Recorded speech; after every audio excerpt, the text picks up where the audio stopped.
ജീവധാര ജീവമൊഴി കാൽവരിനാഥന്റെ സ്നേഹമൊഴി തിരുനിറത്താൽ ജീവനേകും യേശുനാഥന്റെ ജീവമൊഴി ജീവധാര ജീവധാര ജീവധാര.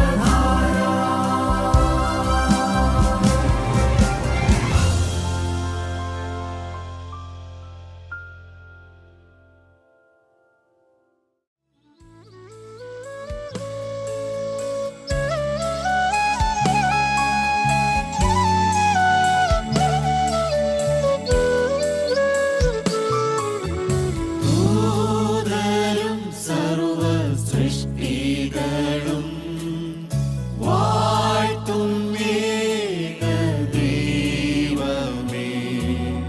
സകല നാവും പാടുന്നു ദൈവം പരിശുദ്ധൻ. ദൂതരും സർവ സൃഷ്ടികളും വാഴ്ത്തും ഏകദൈവമേ.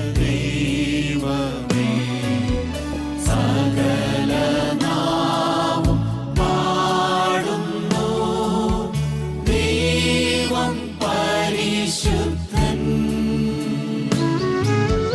ദൈവം പരിശുദ്ധൻ. ദൈവം പരിശുദ്ധൻ. ദൈവം പരിശുദ്ധൻ. ദൈവം പരിശുദ്ധൻ. ഹല്ലേലൂയ ആമേൻ. ഹല്ലേലൂയ ആമേൻ. ഹല്ലേലൂയ ആമേൻ. ഹല്ലേലൂയ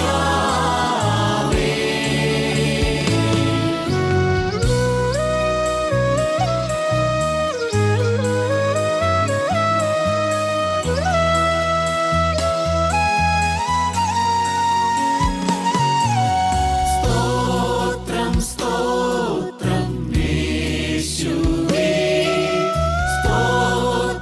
സ്തോത്രത്തിനെന്നും യോഗ്യനേ. സകല നാവും പാടുന്നു ദൈവം പരിശുദ്ധൻ. സ്തോത്രം സ്തോത്രം യേശുവേ. സ്തോത്രത്തിനെന്നും യോഗ്യനേ. സകല നാവും പാടുന്നു ദൈവം പരിശുദ്ധൻ. ദൈവം പരിശുദ്ധൻ. ദൈവം പരിശുദ്ധൻ. ദൈവം പരിശുദ്ധൻ. ദൈവം പരിശുദ്ധൻ. ഹല്ലേലൂയ ആമേൻ. ഹല്ലേലൂയ ആമേൻ. ഹല്ലേലൂയ ആമേൻ. ഹല്ലേലൂയ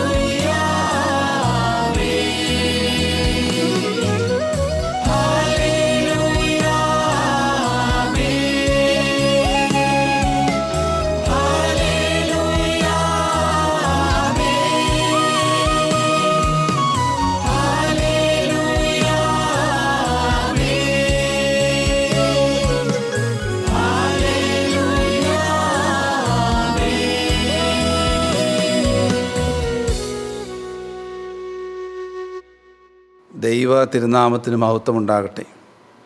കർത്താവായ യേശുക്രിസ്തുവിൻ്റെ വചനത്തിന് മുമ്പിലിരിക്കുവാൻ സ്വർഗം ഇപ്രകാരം പ്രദാനം ചെയ്ത ഈ വലിയ സമയത്തെ ഓർത്ത് നമുക്കെല്ലാവർക്കും ദൈവത്തെ സ്തുതിക്കാം. ഓരോ സന്ദർഭങ്ങളിലുമെല്ലാം നാം കർത്താവായ യേശുക്രിസ്തുവിൻ്റെ വചനത്തിന് മുമ്പാകെ ഇരിക്കുമ്പോൾ ദൈവത്തോടുള്ള ആ പറ്റിച്ചേരലാണ് അവിടെ നടക്കുന്നത്. കർത്താവായ യേശുക്രിസ്തുവിൻ്റെ യാഗപീഠത്തിന് മുമ്പാകെ ഇരുന്ന് നാം സ്തോത്രയാഗം അർപ്പിക്കുമ്പോൾ ദൈവത്തോടുള്ള ആ കൂടിച്ചേരലാണ് അവിടെ നടക്കുന്നത്. നമുക്ക് എല്ലാ ദൈവ ശുശ്രൂഷകളിലും ലഭിച്ചുകൊണ്ടിരിക്കുന്നതും അതുതന്നെയാണ്. ഇന്നത്തെ അല്പനേരത്തെ ചിന്തയ്ക്കായിട്ട് തിരുവചനത്തിൽ നിന്ന് ഒരു വാക്യം വായിക്കാം. 84-ാം സങ്കീർത്തനം അതിൻ്റെ 3-ാമത്തെ വാക്യം ഒന്ന് വായിച്ചു കേൾക്കാം. കുരികിൽ ഒരു വീടും മീവൽ പക്ഷി കുഞ്ഞുങ്ങൾക്ക് ഒരു കൂടും കണ്ടെത്തിയിരിക്കുന്നു. എൻ്റെ രാജാവും എൻ്റെ ദൈവമായ സൈന്യങ്ങളുടെ യഹോവേ, നിൻ്റെ യാഗപീഠങ്ങളെ തന്നെ. കോരപുത്രന്മാർ ഇവിടെ കുറിച്ചിരിക്കുന്നത് ഒരു പ്രത്യാശയുടെ വരികളാണ്. കർത്താവായ യേശുക്രിസ്തുവിൻ്റെ യാഗപീഠത്തിനടുത്തേക്ക് ചെല്ലുമ്പോൾ ഒരു പ്രത്യാശ നമുക്ക് ലഭിക്കുകയാണ്. അവിടെ ഒരു രക്ഷയുണ്ടെന്ന് കോരപുത്രന്മാർ പറയുകയാണ്. ദൈവത്തിൻ്റെ ഈ യാഗപീഠമെന്ന് പറയുന്നത് സുരക്ഷിതത്വത്തിൻ്റെ യാഗപീഠമാണ്. അവിടെ നാം കടന്നു ചെല്ലുമ്പോൾ നമ്മുടെ ജീവിതത്തിൽ സുരക്ഷിതത്വം കിട്ടുന്നു. വരുവാനുള്ള ആ നിത്യജീവിതത്തിൽ നമുക്കൊരു സുരക്ഷിതത്വം അനുഭവിക്കാൻ പറ്റുന്നു. ഒരു വിശ്വാസിക്ക് സിയോനിൽ ദൈവത്തിൻ്റെ പരിരക്ഷ ലഭിക്കുവാനായി ആ ദൈവത്തോട് ചേർന്നിരിക്കുന്ന ഒരു പ്രത്യാശയാണ് ഇവിടെ കോരപുത്രന്മാർ ഈ വരികളിലൂടെ പാടിയിരിക്കുന്നത്. 2 പക്ഷികളെ ഉപമിച്ചുകൊണ്ടാണ് ഒരു ഭക്തൻ്റെ ജീവിതത്തിലെ പ്രത്യാശയെക്കുറിച്ച് കോരപുത്രന്മാരിവിടെ വിവരിക്കുന്നത്. നാം ഈ പക്ഷികളെക്കുറിച്ച് ചിന്തിക്കുമ്പോൾ 2 പക്ഷികളാണ് ഇവിടെ ഉള്ളത്. ഒന്ന് ഒരു കുരികിലും ഒന്നൊരു മീവൽ പക്ഷിയും. ഈ 2 പക്ഷികളും തങ്ങളുടെ ഓരോ വാസസ്ഥലങ്ങൾ വിട്ട് അവർ കാലാവസ്ഥയ്ക്ക് അനുകൂലമായി മറ്റ് ദേശങ്ങളിലേക്ക് ദേശാടനം നടത്തുന്നവരാണ്. എന്നാൽ ഈ പക്ഷികൾക്കൊരു പ്രത്യേകതയുണ്ട്. അവർ വിട്ടിട്ട് പോകുന്ന താവളത്തെക്കുറിച്ചുള്ള വളരെ വ്യക്തമായ ബോധ്യവും കാഴ്ചപ്പാടും ഉള്ള 2 പക്ഷികളാണ്. ഏതൊരു കാലത്ത് എതിരെല്ലാം നടന്നാലും അവർ തങ്ങളുടെ ആ താവളത്തിലേക്ക് തിരിച്ചെത്തുമെന്നുള്ളതാണ് ഈ പക്ഷികളുടെ ഒരു പ്രത്യേകത. ആ പക്ഷികളോട് ഒരു ഭക്തൻ്റെ ജീവിതത്തെ ഉപമിച്ചിരിക്കുകയാണ് ഇവിടെ കോരപുത്രന്മാർ ചെയ്തിരിക്കുന്നത്. അതായത് ഒരു വിശ്വാസിക്ക് തൻ്റെ ശാശ്വത ഭവനത്തെക്കുറിച്ചുള്ള ഒരറിവ് എപ്പോഴും വേണമെന്നാണ് പറയുന്നത്. ഒരു നാൾ നാം ഈ നശ്വര ലോകം വിട്ടു പോകും. മരണയോർദാൻ കടന്ന് ഒരിക്കൽ നാം കർത്താവായ യേശുക്രിസ്തുവിൻ്റെ കരം പിടിച്ച് നിൽക്കും. അങ്ങനെ ഈ ഭൂമിയിലെ ജീവിതത്തിലേക്ക് നാം ഒരല്പകാലത്തെ ഈ ജീവിതത്തിലേക്ക് നാം വന്നിരിക്കുകയാണ്. ഇവിടെ നിന്നൊരു മടക്കയാത്ര ഉണ്ട് എന്നുള്ള ഒരു പ്രത്യാശയാണ് ഈ സങ്കീർത്തനത്തിലൂടെ നമുക്ക് ലഭിക്കുന്നത്. ദൈവത്തിൻ്റെ സന്നിധിയിലേക്ക് നാം എത്തിച്ചേരപ്പെടും ഒരു കാലത്ത്. സഹോദരങ്ങളെ, നമ്മൾ ആ നാളുകളെ എണ്ണിയാണോ ജീവിക്കുന്നത്? മോശെ 90-ാം സങ്കീർത്തനത്തിൽ ഇപ്രകാരം പറഞ്ഞു, തൻ്റെ നാളുകളെ എണ്ണി ജീവിക്കണമെന്ന്. ഈ ഭൂമിയിലെ ജീവിതം കഴിഞ്ഞ് ഒരു മടക്കയാത്രയുണ്ടെന്നും അവിടെ നിത്യമായൊരു വാസസ്ഥലമുണ്ടെന്നുള്ള നാളുകളെ എണ്ണി ജീവിക്കണമെന്ന്. പ്രകാരം നാം ഒരു നാളുകളെ എണ്ണി ജീവിക്കാറുണ്ടോ? മോശ പറയുന്നു, 70 സംവത്സരമാണ് ഒരു മനുഷ്യൻ്റെ ഈ ഭൂമിയിലെ ആയുസ്സെന്ന് പറയുന്നു. അല്ല, ഏറെയായാൽ 80 സംവത്സരമെന്ന് അതിനകത്ത് എഴുതിയിട്ടുണ്ട്. അങ്ങനെയെങ്കിൽ 80 സംവത്സരമാണെങ്കിൽ 80 ഗുണം 365, അതായത് 29,200 ദിവസങ്ങൾ മാത്രം. ഈ ഭൂമിയിലെ ഒരു മനുഷ്യൻ്റെ ആയുസ് അത്രമാത്രമേ ഉള്ളൂ. അത് നാം കണക്കൂട്ടുകയും ചിന്തിക്കുകയും ചെയ്യുമ്പോഴാണ് അറിയുന്നത് തൻ്റെ ആയുസിൻ്റെ 1/3 ഭാഗവും അവൻ ഉറങ്ങിക്കളയുന്നുണ്ട്. വേറെ ഒരു 1/3 ഭാഗവും അവൻ തൻ്റെ കഠിനകരമായ ജോലിക്ക് വേണ്ടി മാറ്റിവെക്കുന്നു. പിന്നീട് അവശേഷിച്ചിരിക്കുന്ന ഒരു 1/3 ഭാഗമാണ്. അതിൽ തൻ്റെ ജീവിതത്തിൻ്റെ മറ്റ് കാര്യങ്ങളും വിനോദവും എല്ലാമായിട്ട് മനുഷ്യൻ കഴിഞ്ഞുകൂടുന്നു. അപ്പോൾ ഇതിനകത്ത് ചിന്തിക്കുവാനുള്ള കാര്യമെന്തെന്ന് വെച്ചാൽ, ഈ അല്പസമയത്തിനുള്ളിൽ അവൻ എത്രമാത്രം ദൈവത്തോട് പറ്റിയിരിക്കുവാൻ സമയമുണ്ട്. ദൈവത്തോട് ആരാധിക്കുവാനും ദൈവത്തിൻ്റെ വചനവുമായി നിൽക്കുവാനും ദൈവത്തിൻ്റെ വചനത്തോട് ഒട്ടിച്ചേർന്ന് നിൽക്കുവാനും വചനം കേൾക്കുവാനുമൊക്കെ ഈ അല്പമായ സമയം എത്രമാത്രമാണ് ഉപയോഗിക്കുന്നത്. ദൈവത്തോട് പറ്റിച്ചേരുന്ന സമയം വളരെ കുറവാണെന്ന് നമുക്ക് മനസ്സിലാകുന്നു. സഹോദരങ്ങളെ, നാം ദൈവസന്നിധിയിൽ എത്ര സമയം ചിലവഴിക്കുന്നുണ്ട്? പ്രത്യാശയുള്ള ഒരു ജീവിതം നമുക്കുണ്ടോ? ശാശ്വത ഭവനത്തിലേക്കുള്ളൊരു മടക്കയാത്ര നമുക്ക് വേണമെന്നുണ്ടെങ്കിൽ നാം എത്രമാത്രം കർത്താവായ യേശുക്രിസ്തുവിൻ്റെ യാഗപീഠത്തിനുള്ളിൽ ആ അടുത്തേക്ക് ചെന്നിരുന്ന് അവനോട് സഹവർത്തിത്വം വയ്ക്കേണ്ടവരാണ്. ദൈവത്തിൻ്റെ വലിയ നാമം മഹത്വപ്പെടട്ടെ. ഇയ്യോബിന് പ്രത്യാശയുണ്ടായിരുന്നു. ഒരിക്കൽ അവൻ ഈ നാട് വിട്ടു പോകുമെന്ന്, ഒരിക്കൽ അവൻ പ്രത്യാശയോടുകൂടി ദൈവത്തിൻ്റെ മുഖം കാണുമെന്ന് ഇയ്യോബിനൊരു പ്രത്യാശയുണ്ടായിരുന്നു. ദൈവത്തിന് സ്തോത്രം. ഇയ്യോബിൻ്റെ പുസ്തകം 19-ാം അധ്യായത്തിൻ്റെ 25-26 വാക്യങ്ങൾ നമുക്കൊന്ന് വായിക്കാം. എന്നെ വീണ്ടെടുക്കുന്നവൻ ജീവിച്ചിരിക്കുന്നു എന്നും അവൻ ഒടുവിൽ പൊടിമേൽ നിൽക്കുമെന്നും ഞാൻ അറിയുന്നു. എൻ്റെ ത്വക്ക് ഇങ്ങനെ നശിച്ച ശേഷം ഞാൻ ദേഹസഹിതനായി ദൈവത്തെ കാണും. ദൈവത്തിൻ്റെ വലിയ നാമം മഹത്വപ്പെടട്ടെ. ഇവിടെ ഒരു ഇടത്താവളമാണെന്നാണ് പറയുന്നത്. ഈ ഭൂമിയിലെ ആയുസ് വെറും നൈമിഷികവും ഒരു ഇടത്താവളവും മാത്രമാണ്. പാട്ടുകാരെല്ലാം പാടി നാം കേട്ടിട്ടുണ്ടല്ലേ, യാത്ര എന്ന് തീരുമോ ഈ ദരിദ്രയിൽ നിന്ന്, അന്ത്യ ആളിൽ ഇനി എത്ര ദൂരമാകുമോ, യാത്ര എന്ന് തീരുമോ എൻ രക്ഷക, ആർത്തിയേറിടുന്നേ നിന്നെ കാണുവാനെന്ന്. അങ്ങനെ ആർത്തി ഉണ്ടോ നമുക്ക്? കർത്താവായ യേശുക്രിസ്തുവിൻ്റെ കരം പിടിക്കണമെന്നുള്ള ഒരു വലിയ വിശ്വാസവും ബോധ്യവുമുള്ളവരായിട്ടാണോ ഈ ഭൂമിയിലെ നമ്മുടെ ജീവിതം മുന്നോട്ട് കൊണ്ടുപോകുന്നത്? അതുകൊണ്ട് യേശുക്രിസ്തുവിനോട് പറ്റി നിൽക്കുവാനായിട്ട്, ദൈവത്തോട് പറ്റി നിൽക്കുവാനായിട്ട് പഴയ നിയമത്തിലെ പ്രവാചകന്മാരും പഴയ നിയമത്തിലെ വിശുദ്ധന്മാരുമെല്ലാം യാഗപീഠങ്ങൾ ഒരുക്കിക്കൂട്ടി. യാഗപീഠം അവർ ഒരുക്കിക്കൂട്ടിയപ്പോൾ യാഗപീഠത്തിൽ നിന്ന് അവർക്ക് ദൈവത്തോട് സംസാരിക്കാനായി, ദൈവം അവരുമായി സംസാരിക്കുവാൻ ഈ യാഗപീഠങ്ങളെ ഉപയോഗിച്ചു. അവർ നന്ദി കരയേറ്റുവാനായി ഈ യാഗപീഠങ്ങളെല്ലാം അവർ ഒരുക്കിക്കൊണ്ടിരുന്നു. ചരിത്രത്തിലെ ആദ്യത്തെ യാഗപീഠമെന്ന് പറയുന്നത് ഹാബേലിൻ്റെ യാഗപീഠമാണ്. ഹാബേലിൻ്റെ യാഗപീഠം എന്ന് പറയുന്നത് നീതിയുടെ യാഗപീഠമാണ്. അത് വിശ്വാസത്തിൻ്റെ യാഗപീഠമാണ്. ദൈവത്തിൻ്റെ വലിയ നാമം മഹത്വപ്പെടട്ടെ. ഹാബേൽ അവിടെ വിശ്വാസത്താലാണ് യാഗം കഴിച്ചത്. അതൊരു ഉത്തമ യാഗമായിരുന്നു. എബ്രായർക്കെഴുതിയ ലേഖനം 11-ാം അധ്യായത്തിൻ്റെ 4-ാം വാക്യം നമുക്ക് വായിച്ച് കേൾക്കാം. വിശ്വാസത്താൽ ഹാബേൽ ദൈവത്തിന് കൈയിൻ്റേതിലും ഉത്തമമായ യാഗം കഴിച്ചു. അതിനാൽ അവന് നീതിമാനെന്ന് സാക്ഷ്യം ലഭിച്ചു. ദൈവം അവൻ്റെ വഴിപാടിന് സാക്ഷ്യം കൽപ്പിച്ചു. മരിച്ച ശേഷവും അവൻ വിശ്വാസത്താൽ സംസാരിച്ചു കൊണ്ടിരിക്കുന്നു. അതാണ് ഉത്തമ യാഗമെന്ന് പറയുന്നത്. ഹാബേൽ കഴിച്ചിരിക്കുന്ന ഉത്തമ യാഗം അതൊരു വിശ്വാസത്തിൻ്റെ പുറത്തുള്ള യാഗമായിരുന്നു. എന്തായിരുന്നു അവൻ്റെ വിശ്വാസം എന്ന് പറയുന്നത്? അവൻ്റെ മാതാപിതാക്കൾ ഏദൻ പർദീസായിൽ നിന്ന് പുറത്തുപോയവർ. ആ പർദീസായിലേക്ക് അവർക്ക് കടക്കാൻ പറ്റിയില്ല. എന്നാൽ ദൈവം പറഞ്ഞിരിക്കുന്ന ഒരു വലിയ വാഗ്ദത്തത്തിൽ ഹാബേൽ വിശ്വസിക്കുകയായിരുന്നു. സ്ത്രീയുടെ സന്തതി സർപ്പത്തിൻ്റെ തല ചതയ്ക്കുന്ന ഒരു നാൾ വരും. അന്ന് നിങ്ങൾക്ക് ഒരു ഉദ്ധാരണമുണ്ടാകും, അന്ന് നിങ്ങൾക്ക് ഒരു രക്ഷയുണ്ടാകും, അന്ന് ഒരു യാഗപീഠം ഉയരും. ആ യാഗപീഠത്തിലായിരുന്നു ഹാബേലിൻ്റെ പ്രത്യാശ മുഴുവൻ. ആ യാഗപീഠത്തിന്മേൽ വിശ്വസിച്ചുകൊണ്ടാണ് ഹാബേൽ യാഗമർപ്പിക്കുന്നത്. അത് പിൽക്കാലത്ത് ദൈവത്തിൻ്റെ വലിയ നാമം മഹത്വപ്പെടട്ടെ, ആ വിശ്വാസം പൂർത്തീകരിക്കപ്പെടുകയായിരുന്നു. അത് ദൈവത്തിൻ്റെ ഒരു അഷ്വറൻസ് ആയിരുന്നു, ദൈവത്തിൻ്റെ ഒരു ഉറപ്പായിരുന്നു. ആ ഒരു യാഗപീഠം ഉയരുമെന്നുള്ളത് അത് ഹാബേൽ ഉറച്ച് വിശ്വസിച്ചുകൊണ്ടാണ് തൻ്റെ യാഗം അവിടെ കഴിച്ചത്. അതുകൊണ്ട് ഹാബേലിൻ്റെ യാഗത്തിന്മേൽ ദൈവം പ്രസാദിക്കുകയായിരുന്നു. ദൈവത്തിൻ്റെ വലിയ നാമം മഹത്വപ്പെടട്ടെ. ദൈവത്തിന് സ്തോത്രം. സഹോദരങ്ങളെ, ഒരു ഉദ്ധാരണം തരുന്ന ഒരു യാഗപീഠം ഉണ്ടാകും. നഷ്ടപ്പെട്ടു പോയത് എല്ലാം നമ്മുടെ ജീവിതത്തിലേക്ക് മടക്കിത്തരുന്ന ഒരു യാഗപീഠമുണ്ടായി. ദൈവത്തിന് സ്തോത്രം. നമ്മൾ ഈ യാഗപീഠത്തെക്കുറിച്ച് പഠിക്കുമ്പോൾ നാം ചിന്തിക്കേണ്ടതാണ്, യേശു എനിക്ക് എന്ത് ചെയ്തു തരും? യേശു എൻ്റെ നഷ്ടപ്പെട്ട ആ സംവത്സരങ്ങളെ എനിക്ക് മടക്കിത്തരും. എൻ്റെ ജീവിതത്തിൽ പാപം മുഖേന നഷ്ടപ്പെട്ടു പോയതായിട്ടുള്ള സംവത്സരങ്ങളെ യേശു നമുക്ക് മടക്കിത്തരും. എനിക്ക് കെട്ടുപോയിട്ടുള്ള ആത്മാവിൻ്റെ തിരി യേശു തെളിച്ചു തരും. എനിക്ക് ഒരു ഉദ്ധാരണങ്ങളുടെ ദൈവമുണ്ട്. ആ ദൈവം വല്ലഭനാണ്, നല്ലവനാണ്. അവന് ഞാൻ സ്വത്രയാഗം അർപ്പിക്കും. അതാണ് നാം ഈ യാഗപീഠത്തെക്കുറിച്ച് പഠിക്കുമ്പോൾ നമ്മുടെ പ്രത്യാശ എവിടെയാണ്? പ്രത്യാശയുള്ള ഒരു ജീവിതമുണ്ടെങ്കിൽ സഹോദരങ്ങളെ, എല്ലാ ബന്ധനങ്ങളും അഴിഞ്ഞു പോകും. പ്രത്യാശയുള്ള ജീവിതമുണ്ടെങ്കിലേ ഈ ലോകത്തിലെ സകല ബന്ധനങ്ങളും, രോഗത്തിൻ്റേതായിട്ടെ, സാമ്പത്തിക കടഭാരത്തിൻ്റേതാകട്ടെ, ആത്മാവിൻ്റേതാകട്ടെ, എല്ലാ ബന്ധനങ്ങളും അഴിഞ്ഞു പോകും. ഒരു പ്രത്യാശയുള്ള ജീവിതമുണ്ടെങ്കിൽ കോരപുത്രന്മാർ പാടിയത് അതുതന്നെയായിരുന്നു. ദൈവത്തിൻ്റെ വലിയ നാമം മഹത്വപ്പെടട്ടെ. ആ പ്രത്യാശയിൽ നാം സന്തോഷിക്കണം. റോമർക്കെഴുതിയ ലേഖനം 5-ാം അധ്യായം 2-ാം വാക്യത്തിൽ ഇപ്രകാരമുണ്ട്, അതൊരു വിശ്വാസത്താലാണ് നമുക്ക് അവിടെ പ്രവേശനം സാധ്യമായതെന്ന്. കൃപയിലേക്ക് യേശുക്രിസ്തു മുഖേന വിശ്വാസത്താൽ പ്രവേശനം സാധ്യമായി എന്നാണ്. കൃപയിലേക്കാണ് നാം ഇപ്പോൾ നിൽക്കുന്നത്. ഒരു കൃപയിലാണ്. ഇത് കൃപായുഗമാണ്.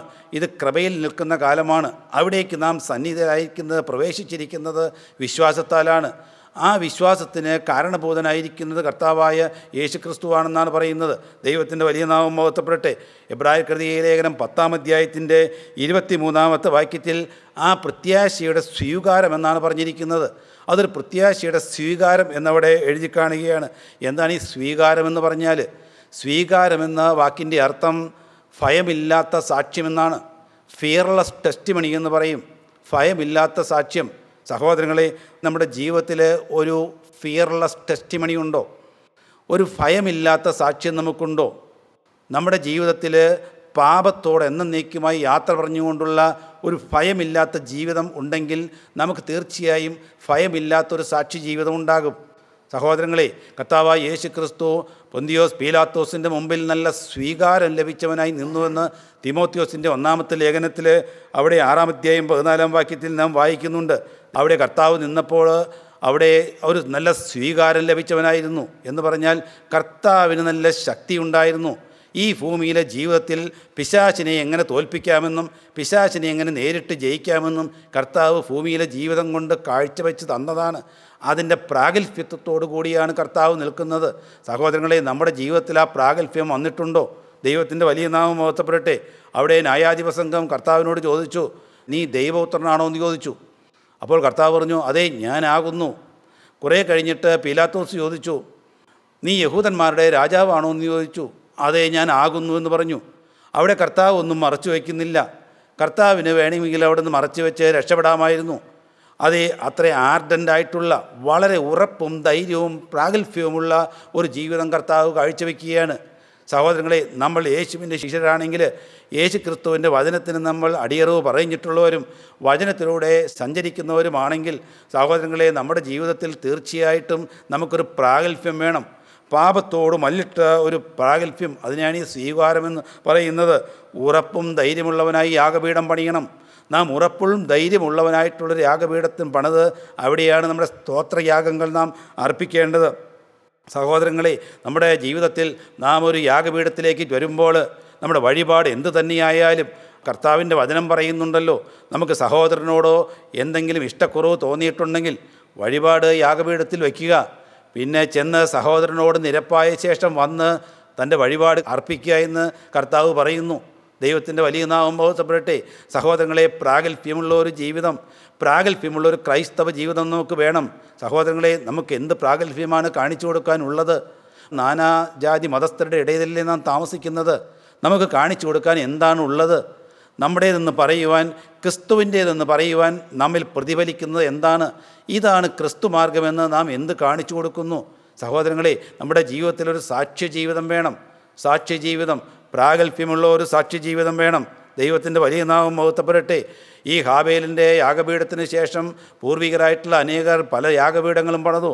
അബ്രാഹാമിൻ്റെ യാഗപീഠമുണ്ട്, അതുപോലെ നോഹയുടേതുണ്ട്, ഏലിയാവിൻ്റേതുണ്ട്, ദാവീദ് ഓർന്നാൻ്റെ കടത്തിലെ പണി കഴിപ്പിച്ച യാഗപീഠമുണ്ട്. അങ്ങനെ നിരവധിയായ യാഗപീഠങ്ങളെല്ലാം ഉണ്ട്. ദൈവത്തിൻ്റെ സ്തോത്രം. എന്നാൽ ഇവിടെ കോരഹപുത്രന്മാർ 83-ാം സങ്കീർത്തനത്തിൽ വിശേഷിപ്പിച്ച യാഗപീഠമേതാണ്? കുരികിൽ ഒരു വീടും മീവൽ പക്ഷി കുഞ്ഞുങ്ങൾക്ക് ഒരു കൂടും കണ്ടെത്തിയിരിക്കുന്നു. അതെവിടെയാണ്? സൈന്യങ്ങളുടെ യഹോവയുടെ ഒരു യാഗപീഠമുണ്ട്. ഏതാണ് യാഗപീഠം എന്ന് പറയുന്നത്? അത് നിൽക്കുന്നത് നഗരവാതിലിന് പുറത്താണത്. കൂടാരത്തിൽ ശുശ്രൂഷിക്കുന്നവർക്ക് അഹോവൃത്തി കഴിപ്പാൻ വകയില്ലാത്ത ഒരു യാഗപീഠമെന്ന് പൗലോസ് അപ്പോസ്തലൻ പറയുന്നു. 2000 വർഷങ്ങൾക്ക് മുമ്പ് ഗോകുൽത്തായിൽ സൃഷ്ടിക്കപ്പെട്ട ഒരു യാഗപീഠമാണ്. അത് സ്വർഗത്തിൻ്റെ കരവിരുതായിട്ടുള്ള ഒരു യാഗപീഠമാണ്. അത് മനുഷ്യനിർമ്മിതമായ യാഗപീഠമല്ല. കർത്താവായ യേശു ക്രിസ്തുവിൻ്റെ ക്രൂശ് എന്ന് പറയുന്ന യാഗപീഠമാണ്. ഗോകുൽത്തായിൽ ഉയർന്ന ആ യാഗപീഠത്തിലാണ് കോരഹപുത്രന്മാർ ദർശിച്ച യാഗപീഠം എന്ന് പറയുന്നത്. കോരഹപുത്രന്മാർ പ്രത്യാശയോട് ദർശിച്ച ഒരു യാഗപീഠമാണ്. ഭൂമിയിൽ അഴറി ഉലയുന്ന മനുഷ്യർക്ക് വേണ്ടി ഒരു പ്രത്യാശയുടെ യാഗപീഠം ഉയർന്നു വരുമെന്നാണ് കോരഹപുത്രന്മാർ അവിടെ ദർശിച്ചത്. ഒരു കാലത്ത് അലറി നടക്കുന്ന, ഉഴന്നു നടക്കുന്ന മനുഷ്യ ജീവിതത്തിൽ എല്ലാവർക്കും സമാധാനത്തിൻ്റേതായിട്ടുള്ള ഒരു യാഗപീഠം ഉയർന്നു വരുമെന്നാണ് കോരഹപുത്രന്മാർ ദർശിച്ചത്. ആ യാഗപീഠമായിരുന്നു 2000 വർഷങ്ങൾക്ക് മുമ്പ് ദൈവത്തിൻ്റെ വലിയ നാമം മഹത്വപ്പെടട്ടെ ഗോകുൽത്തായിൽ ക്രൂശിൽ നാട്ടിയ യാഗപീഠമെന്ന് പറയുന്നത്.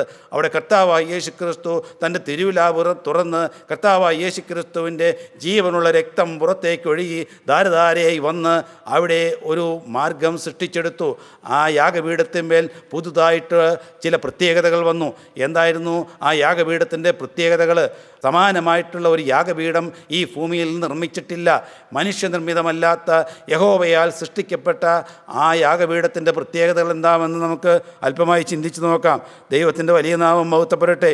ഒന്നാമത് തന്നെ അത് പാപം ചുമന്ന് ഒഴിച്ച യാഗപീഠമാണ്. നമുക്കറിയാം, പത്രോസ് അപ്പോസ്തലൻ്റെ ഒന്നാമത്തെ ലേഖനം 2-ാം അധ്യായത്തിൻ്റെ 24-ാം വാക്യത്തിൽ നാം വായിക്കാറുണ്ട്, നാം പാപം സംബന്ധിച്ച് മരിച്ച് നീതിക്ക് ജീവിക്കേണ്ടതിന് അവൻ തൻ്റെ ശരീരത്തിൽ നമ്മുടെ പാപങ്ങളെ ചുമന്നുകൊണ്ട് കുരിശിന്മേൽ കയറി. അവൻ്റെ അടിപ്പിണരുകളാൽ നിങ്ങൾക്ക് സൗഖ്യം വന്നിരിക്കുന്നു. പാപം മുഴുവനും ഏറ്റുകൊണ്ട്, അണ്ടകടാകത്തിൻ്റെ മലീമസമായ മുഴുവൻ പാപങ്ങളും ഏറ്റുകൊണ്ട്, പാപമെന്ന് പറയുന്ന മലീമസമായ ഏറ്റവും കരാളമായ പൈശാചിക അസ്ത്രമായ പാപം, അത് മുഖേന ഈ ലോകത്തിലെ സമസ്ത ജീവജാലങ്ങളും സമസ്ത ജനവുമെല്ലാം തകർന്നു കിടക്കുകയാണ്. ആ ചീഞ്ഞളിഞ്ഞ പാപത്തെ, ഈ ലോകത്തിലെ മുഴുവൻ ചീഞ്ഞളിഞ്ഞ പാപത്തെയും വഹിച്ചുകൊണ്ട് അവൻ ക്രൂശിന്മേൽ കയറി. ക്രൂശിന്മേൽ പിശാചിൻ്റെ തലയെ അവൻ തകർത്ത് കളഞ്ഞു. ദൈവത്തിൻ്റെ വലിയ നാമം മഹത്വപ്പെടട്ടെ. ആ പാപം വഹിച്ചത് കൊണ്ട് അത് പാപം ചുമന്നൊഴിച്ച യാഗപീഠമെന്ന് പത്രോസ് അപ്പോസ്തലൻ പറഞ്ഞു. അതുതന്നെ പൗലോസ് അപ്പോസ്തലൻ പറഞ്ഞു. കൊലോസ്യർക്ക് ലേഖനം എഴുതിയപ്പോൾ അതിൻ്റെ 2-ാം അധ്യായത്തിൻ്റെ 14-ും 15-ഉം വാക്യം നമുക്ക് വായിച്ചു കേൾക്കാം. അതിക്രമങ്ങളൊക്കെയും നമ്മോട് ക്ഷമിച്ച ചട്ടങ്ങളാൽ നമുക്ക് വിരോധവും പ്രതികൂലവുമായിരുന്ന കയ്യെഴുത്ത് മായിച്ച് ക്രൂശിൽ തറച്ച് നടുവിൽ നിന്ന് നീക്കിക്കളഞ്ഞു. വാഴ്ചകളെയും അധികാരങ്ങളെയും ആയുധവർഗം വെപ്പിച്ച് ക്രൂശിൽ അവരുടെ മേൽ ജയോത്സവം കൊണ്ടാടി അവരെ പരസ്യമായ കാഴ്ചയാക്കി. ദൈവത്തിൻ്റെ വലിയ നാമം മഹത്വപ്പെടട്ടെ. പിശാചിനെ ക്രൂശിന്മേൽ തറച്ചു കളഞ്ഞു. പാപത്തെ ക്രൂശിന്മേൽ തറച്ചു കളഞ്ഞു. പിശാചിൻ്റെ തലയെ തകർത്ത് ക്രൂശിന്മേൽ കർത്താവായ യേശു ക്രിസ്തു ജയോത്സവം കൊണ്ടാടി.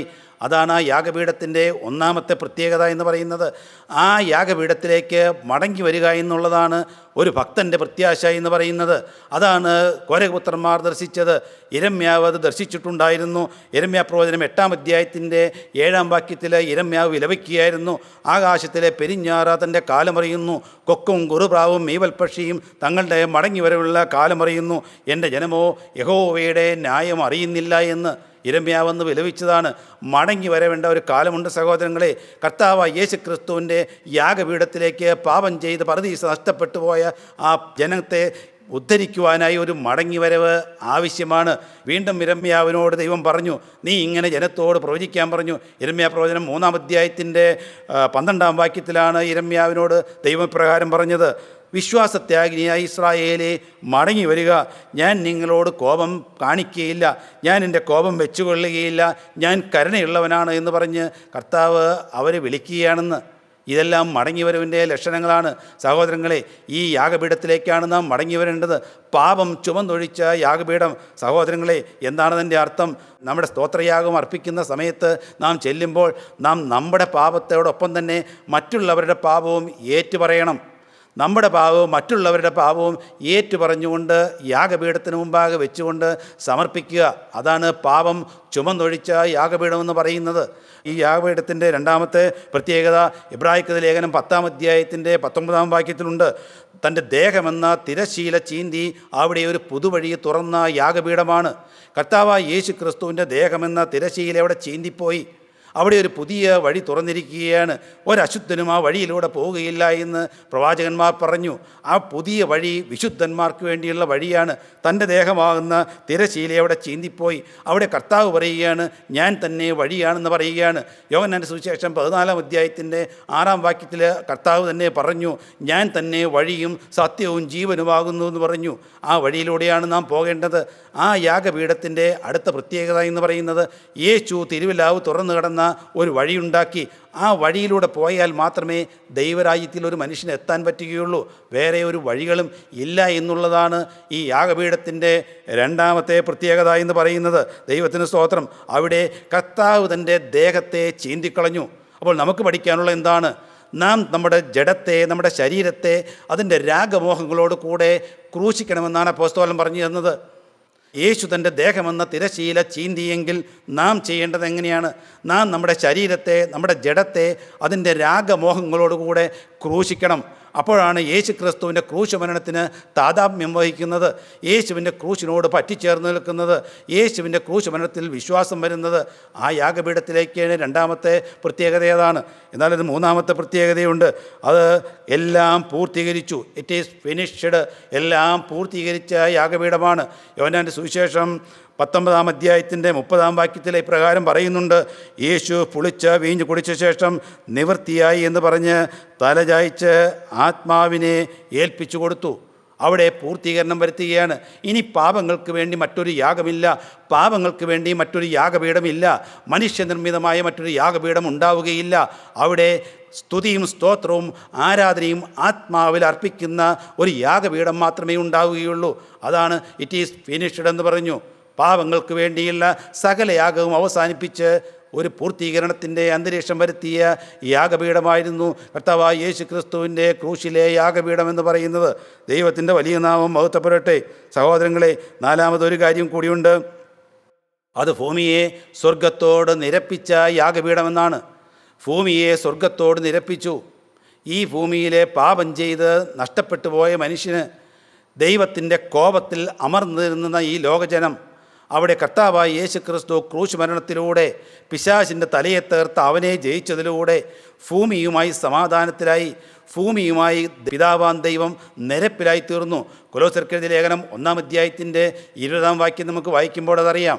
അവൻ ക്രൂശിൽ ചൊരിഞ്ഞ രക്തം കൊണ്ട് അവൻ മുഖാന്തരം സമാധാനമുണ്ടാക്കി, ഭൂമിയിലുള്ളതോ സ്വർഗത്തിലുള്ളതോ സകലത്തെയും അവനെക്കൊണ്ട് തന്നോട് നിരപ്പിപ്പാനും പിതാവിന് പ്രസാദം തോന്നി. ദൈവത്തിൻ്റെ വലിയ നാമം മഹത്വപ്പെടട്ടെ.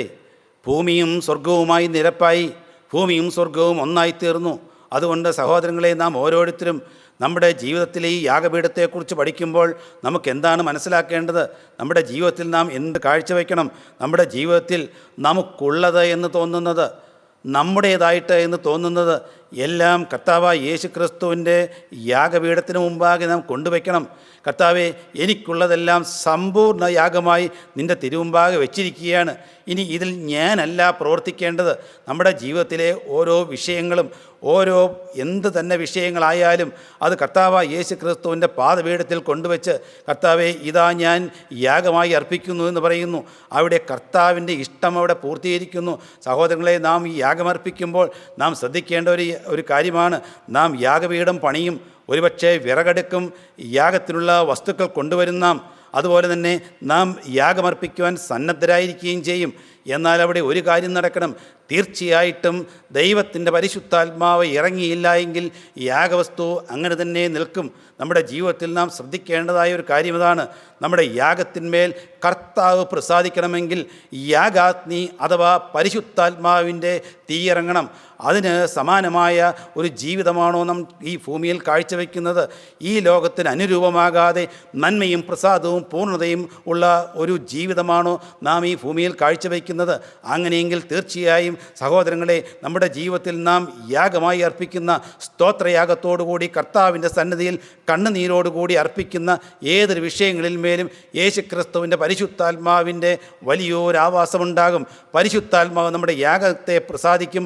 പരിശുദ്ധാത്മാവ് നമ്മുടെ യാഗവസ്തുവിനെ കത്തിച്ചു തരും. അപ്പോൾ നാം ആളുമാറി പരിശുദ്ധാത്മാവിലാകും. നമ്മുടെ ഹൃദയം നമുക്കങ്ങനെ സമർപ്പിക്കാം, നമ്മുടെ ശരീരം നമുക്കങ്ങനെ സമർപ്പിക്കാം. നമുക്കുള്ള ഓരോന്നും കർത്താവായ യേശു ക്രിസ്തുവിൻ്റെ പാദപീഠത്തിൽ സമ്പൂർണ്ണ യാഗമായി സമർപ്പിക്കാം. അതിന് ദൈവത്തിൻ്റെ പരിശുദ്ധാത്മാവ് നമ്മെ സഹായിക്കട്ടെ.